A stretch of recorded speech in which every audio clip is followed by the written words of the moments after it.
The Three Railway Engines by the Reverend W. Awdry. Edward's Day Out. Once upon a time there was a little engine called Edward.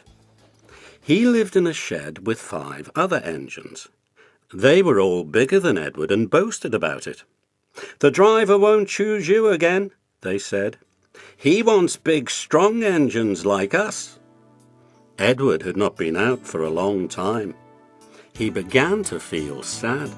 Just then, the driver and fireman came along to start work. The driver looked at Edward. "Why are you sad?" he asked. "Would you like to come out today?" "Yes, please," said Edward. So the fireman lit the fire and made a nice lot of steam.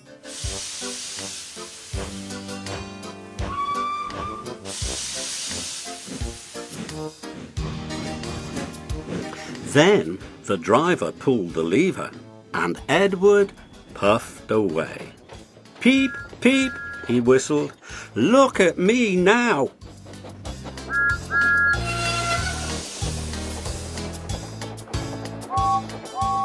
The others were very cross at being left behind. Away went Edward to get some coaches. "Be careful, Edward," said the coaches. "Don't bump and bang us like the other engines do." So Edward came up to the coaches very, very gently, and the shunter fastened the coupling. "Thank you, Edward," said the coaches. "That was kind. We are glad you are taking us today."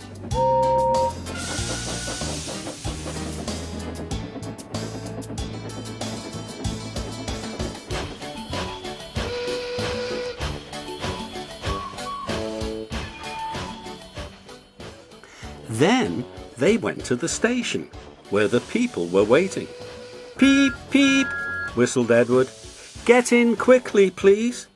So the people got in quickly, and Edward waited happily for the guard to blow his whistle and wave his green flag. He waited and waited. There was no whistle, no green flag. "Peep, peep, peep, peep. Where is that guard?" Edward was getting anxious. The driver and fireman asked the station master, "Have you seen the guard?" "No," he said. They asked the porter, "Have you seen the guard?" "Yes, last night," said the porter. Edward began to get cross. "Are we ever going to start?" he said. Just then a little boy shouted, "Here he comes!" And there the guard was, running down the hill with his flags in one hand and a sandwich in the other. He ran onto the platform, blew his whistle, and jumped into his van. Edward puffed off. He did have a happy day. All the children ran to wave as he went past, and he met old friends at all the stations. He worked so hard that the driver promised to take him out again next day. "I'm going out again tomorrow," he told the other engines that night in the shed. "What do you think of that?" But he didn't hear what they thought, for he was so tired and happy that he fell asleep at once.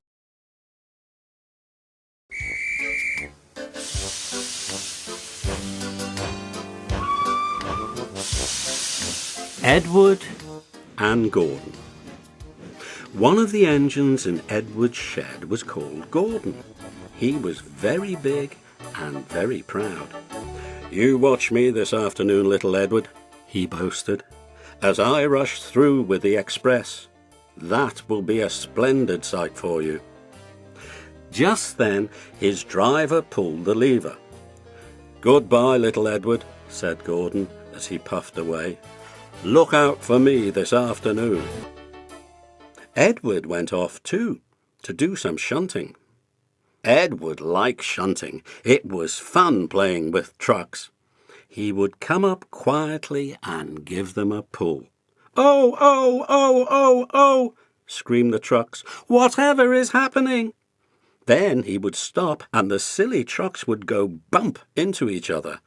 "Oh, oh, oh, oh!" they cried again. Edward pushed them until they were running nicely, and when they weren't expecting it, he would stop. One of them would be sure to run on to another line. Edward played till there were no more trucks. Then he stopped to rest. Presently he heard a whistle.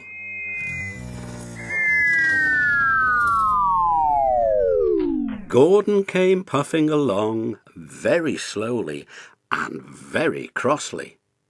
Instead of nice shining coaches, he was pulling a lot of very dirty coal trucks. "A goods train, a goods train, a goods train," he grumbled. "The shame of it, the shame of it, the shame of it." He went slowly through, with the trucks clattering and banging behind him. Edward laughed and went to find some more trucks. Soon afterwards a porter came and spoke to his driver. "Gordon can't get up the hill. Will you take Edward and push him, please?" They found Gordon halfway up the hill and very cross. His driver and fireman were talking to him severely. "You are not trying," they told him. "I can't do it," said Gordon.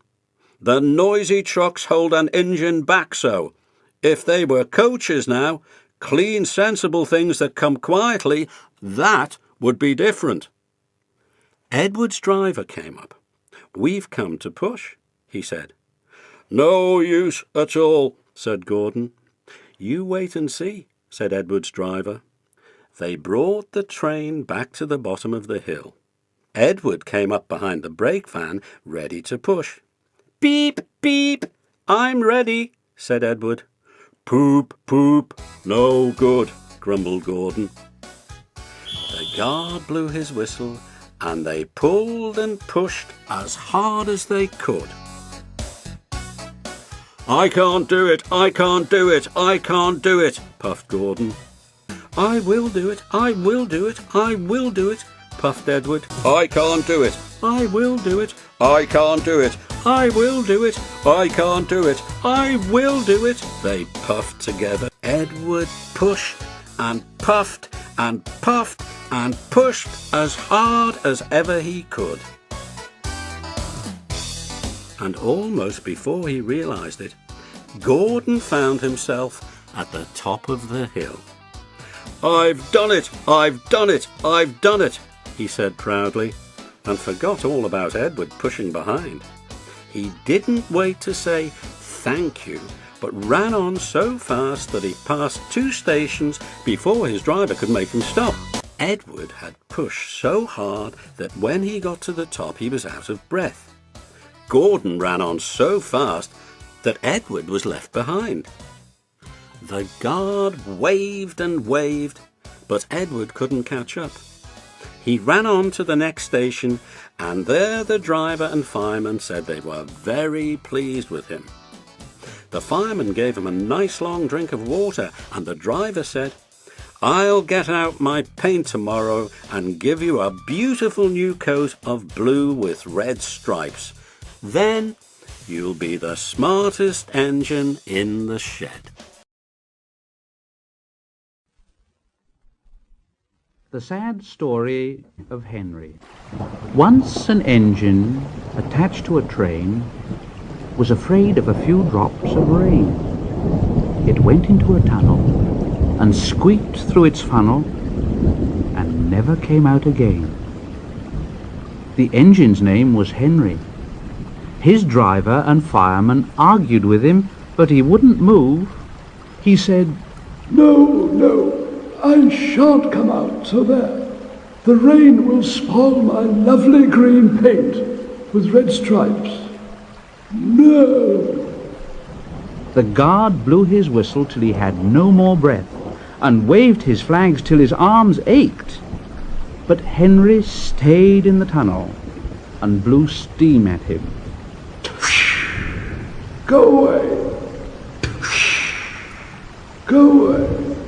I'm not going to spoil my lovely green paint and red stripes for you. The passengers came and argued too, but Henry would not move. No! No! Leave me alone. A fat director who was on the train told the guard to get a rope. Fetch a rope, will you? That's right. Now, Henry, we will pull you out. But Henry only blew steam at him and made him wet. Leave me alone. They hooked the rope on, and all pulled except the fat director. My doctor has forbidden me to pull, don't you know? They pulled and pulled and pulled, but still Henry stayed in the tunnel. Then they tried pushing from the other end. The fat director said, 1, 2, 3, push! But he didn't help himself. He said, My doctor has forbidden me to push. They pushed and pushed and pushed, but still Henry stayed in the tunnel. At last another train came. The guard waved his red flag and stopped it. The 2 engine drivers, the 2 firemen, and the 2 guards went and argued with Henry. "Look, Henry, it's stopped raining." Yes, but it'll begin again soon, and what would become of my green paint with red stripes then? So they brought the other engine up, and it pushed and puffed,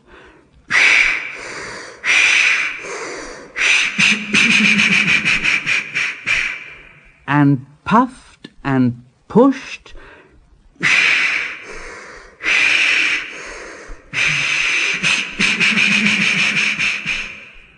as hard as ever it could. But still Henry stayed in the tunnel. So they gave it up, and the fat director told Henry, We shall leave you there for always and always and always. They cut a new tunnel through the hill, they took up the old rails, and they built a big brick wall in front of Henry. Now Henry can't get out, and he watches the trains rushing through the new tunnel. He's very sad because no one will ever see his lovely green paint with red stripes again. But I think he deserved it, don't you?